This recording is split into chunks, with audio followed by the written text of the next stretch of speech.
BNR gold and diamonds తరుగు తక్కువ బంగారం ఎక్కువ ఇప్పుడు మన వైజాగ్లో. అంటే ఆయన దగ్గరికి వచ్చిన స్టోరీస్ కానీ ఆయన దగ్గరికి వచ్చిన మూవీస్ కానీ ఇదిగోండి వచ్చాయని మీ అడ్వైస్ తీసుకోవడం లేదా మీరు అక్కడ పార్టిసిపేట్ చేయడం లాంటి దాన్ని జరుగుతుంటుందండి. అట్లా అంటే ఎప్పుడన్నా చెప్తుంటాడు చెప్పినా కదా ఏమంటే అంటే చెప్పాలంటే దాని మీద మళ్ళీ వర్క్ చేయాలి. కరెక్ట్. ఊరికి అలా వినేసి అలా చెప్పేది కాదు. ఫస్ట్ వినగానే మా ఇంప్రెషన్ ఏమిటంటే అది చెప్తానంతే అంతవరకు తప్ప ఊరికి డెప్త్స్కి వెళ్ళి ఆలోచన చేయడానికి లేదు. వాళ్ళకి ఎంతో ఉంటారు కదా story writers, screen play writers, అంతా మారిపోయింది కదా అంతా సెటప్ అంతా ఉంటుంది, వాళ్ళు డిస్కస్ చేస్తూ ఉంటారు. అలాగే ఇప్పుడు మరి మీకు ముగ్గురు ఆడపిల్లలు, నిజంగా ఒక తండ్రి మనసులో చెప్పండి, ఒక అబ్బాయి ఉంటే బాగుండని అనిపించలేదు మీకు? అంటే అలాగే ఇప్పుడు అనిపించలేదు మన నాకు నిజంగా. ఇద్దరు అబ్బాయిలు, నేను కంబైన్డ్ ఫ్యామిలీ మాది. మా తమ్ముడికి ఇద్దరు అబ్బాయిలు, ఒకడు ప్రబోధ్ అని అతను, ప్రభాస్ అని, ఇద్దరు అబ్బాయిలు. మాతో ఇంట్లో మా అబ్బాయిలాగా ఉండేవారు, మా సొంతలా అలాగే అంత కలిసి ఉండేవాళ్ళం. అయితే వేరే కావాలని అనిపించలేదు నాకు. జాయింట్ ఫ్యామిలీ, అందరి పిల్లలే అంతే. దట్స్ రియల్లీ నైస్ అండి. ఎందుకంటే బయట ఇప్పుడు ఈ రోజున అమ్మాయి పుడుతుంది అని అంటే టెన్షన్ పడే రోజులు, అమ్మాయి పుడుతుంది అని అంటే కడుపులోనే ఉండగానే చంపేసే రోజులు. ఇది ఇప్పుడు కదా, కొన్ని రోజులు బాగానే ఉండి తెలుస్తుంది. మగోడు ఉంటే మనకు మగోడు బాబు ఆడదే కావాలంటారు, ఆడపిల్లే కావాలంటారు. ఇప్పుడు కూడా సెంటిమెంట్గా మీరు చూడండి, చాలామంది ఫ్యామిలీస్లో, కంబైన్డ్ ఫ్యామిలీస్ వాళ్ళలో మగవాడి కంటే ఆడపిల్ల కూతురు అయితేనే బాగా దగ్గర అవుతుందని. ఇప్పుడు ఇదివరకు ఏంటి, ఆడపిల్ల అయితే బయటికి వెళ్ళిపోయేది, ఇప్పుడు మగవాడు వెళ్ళిపోతారు ముందు ఆడతారు కంటే పెళ్లి చేసుకున్న తర్వాత. రోజులు అట్లా డిఫరెన్స్ అయినాయి. అభిమానం, ఆప్యాయత ఆడపిల్లలో ఉన్నది ఇది చాలా ఎక్కువ ఉంటుంది.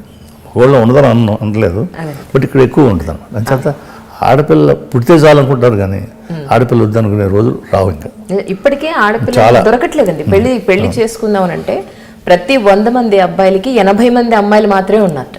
ఇప్పుడు ఆప్షన్ అమ్మాయిలు కదా, చూస్ చేసుకునే అవకాశం అమ్మాయిలకు వచ్చేసింది. ఇప్పుడు నాకు వీళ్ళొద్దు అనే చూస్ చేసుకునే అవకాశం అమ్మాయిలకు వచ్చేసింది ఒక విధంగా చెప్పాలంటే. నిజంటే వాళ్ళు మొత్తం ఎన్విరాన్మెంట్ మొత్తం అన్నీ కూడా వాళ్ళకి అడ్వాంటేజ్గా ఉన్నాయి. ఇప్పుడు చదువుకోవడం కానీ, చదువుకున్న తర్వాత మళ్ళీ ఉద్యోగాలు రావడం కానీ, వాళ్ళకి ఇప్పుడు ఇదివరకు చదువుకోవడానికి టైం ఉండేది కాదు, ప్లేస్ ఉండేది కాదు, చదువుకుని ఇచ్చేవాళ్ళు కూడా కాదు. ఇప్పుడు అలా కాదు, ప్రతి ఆడపిల్ల చదువుకుంటుంది, మగవాడు కానీ ఆడవాళ్ళు కానీ ప్రతి ఆడపిల్ల చదువుకుంటుంది కనుక తన కాళ్ళ మీద తను నిలబడగలదు. అయితే కాన్సన్ట్రేషను, డీవియేషన్ తక్కువ ఉంటుంది మగవాళ్ళ కంటే ఆడవాళ్ళకి. బయట కాన్సన్ట్రేషన్ ఎక్కువ ఉంటుంది. అంతే ఎక్కువ చూడండి మీరు, ఫస్ట్ టాప్ ర్యాంకర్స్ అన్నా కూడా ఎక్కువ మంది లేడీస్కి వస్తుంటాయి, గర్ల్స్కి వస్తుంటాయి. అంచేత అలా చదువుతున్నారు కాన్సన్ట్రేట్ చేసి. ఇప్పుడు మా పిల్లలు ఉన్నారు, మా రెండో అమ్మాయి ఆర్కిటెక్చర్ చదువుతారని ఉంది, కాంపిటీషన్ కదా. సరే ఎగ్జామ్కి వెళ్ళింది. ఎగ్జామ్కి వెళ్ళేటప్పుడు ఏముందంటే, నాకు ఈ మేనేజ్మెంట్ సీట్లు అవి మీరు మీ దగ్గర డబ్బులు తీసుకుని డబ్బులతో నేను చేయను, నేను తెచ్చుకుంటాను అంది. మంచి ర్యాంక్ వచ్చింది వెంకటేశ్వర కాలేజ్, అక్కడ వాళ్ళు పిలిచి సీట్ ఇచ్చారు. ఇప్పుడు అట్లా ఉన్నారు. ఇప్పుడు పెద్ద అమ్మాయి ఉంది, అది లండన్ స్కూల్ ఆఫ్ ఎకనామిక్స్కి వెళ్ళాలని ఎగ్జామ్కి ప్రిపేర్ అయింది, రాసింది. నేను వెళ్తాను, నేను మార్కులు తెచ్చుకోండి వెళ్ళింది. అట్లా వాళ్ళ పట్టుదల పెరిగింది, వాళ్ళు చదువుకోవడం కూడా కాన్సన్ట్రేషను. వాళ్ళ ముందు మనం ఎడ్యుకేషన్లో వాటిలోనే మనం సరిగ్గా లేకపోతే మనం ముందు ఒకరి మీద ఆధారపడాల్సి వస్తుంది అని అనమాట. ఆధారపడకుండా మనం కూడా బతకాలంటే అప్పుడు ఈక్వల్గా ఉంటుంది. ఈ డామినేషను ఇది ఎలా అనుకుంటే ఇద్దరు నుండి జోడు గురాలు, కాడిద్దుల బండిలాగా మూడు పిల్లలు కలిసి ఉండడానికి బాగుంటుంది. మేడంలో మీకు ఏం నచ్చి పెళ్లి కొప్పుకున్నారు? మేడం నేను పెళ్లికి ముందు చూడలేదు, ఫోటో కూడా చూడలేదు, ఫోటో కూడా చూసినట్లేదు.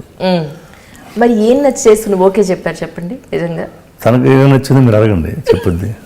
నేనంటే ఇంక మ్యారేజ్ చేసుకునే ఉద్దేశం నాకు లేదు. బట్ మా ఫాదర్ బాగా ఫోర్స్ చేశారు. లేదు అలా నువ్వు చేసి ప్రొఫెషన్కి దానికి దీనికి చాలా కష్టమైంది, ఇది కొంచెం రిలాక్స్ అవ్వాలా, మ్యారేజ్ చేసుకుంటే కానీ లాభం లేదు, తప్పకుండా మ్యారేజ్ చేసుకుని రోజు నన్ను బాగా చెప్తూ ఉండేవారు.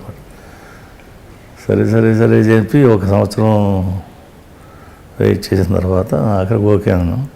ఓకే అయిన తర్వాత ఈవిడ కానీ అందరూ అంటూ ఉంటారు కృష్ణరాజు గారి కన్నా కృష్ణరాజు గారి భార్య చాలా అందంగా ఉంటారని. ఒప్పుకుంటారా మీరు? అదే అందం అంటే ఆడదాని అందం ఆడదే, మదాని అందం మగ. ఒప్పుకోవట్లేదు. ఒప్పుకోవడం కాదు, అందం ఆడది, మగతనం మగాడిది. ఓకే, మగతనంలో నేను మగానే, అందంలో ఆడదే. పర్ఫెక్ట్. రాజకీయాల్లో ఏం నేర్చుకున్నారు? మీరు పర్సనల్ జీవితంలో ఏం నేర్చుకున్నారు? రాజకీయంలో అంటే నేను రాజకీయాల్లో చేరినప్పటికి ఇప్పటికి చాలా మార్పు వచ్చింది మళ్ళీ. అవునండి. మార్పు అంటే మామూలు కాదు. ఇది వ్యాపారం అయిపోయింది ఇప్పుడు రాజకీయం, మరీ కమర్షియల్ని వ్యాపారం అయిపోయింది. అంటే దాని గురించి నేను కామెంట్ చేసి ఓపిక నాకు లేదు. రాజకీయం అదే గాలి అలా వెళ్ళిపోవాల్సిందే, బండి చక్రం అలా తిరుగుతూ ఉంటుంది, పైన ఉంటే మళ్ళీ కిందకు వస్తుంటుంది, పైకి వెళ్తుంది మళ్ళీ కిందకు వస్తుంటుంది, తిరుగుతాడు. అలాగే రాజకీయం కూడా ఇంకా వరస్ట్కి వెళ్ళిపోయిన తర్వాత మళ్ళీ బాగుపడుతుందని నా ఉద్దేశం. మళ్ళీ ప్రక్షాళన జరుగుతుంది. ప్రక్షాళన ఇప్పుడు ఆల్మోస్ట్ కొంచెం ప్రక్షాళన దిశలో ఉన్నట్టు నాకు అనుమానం.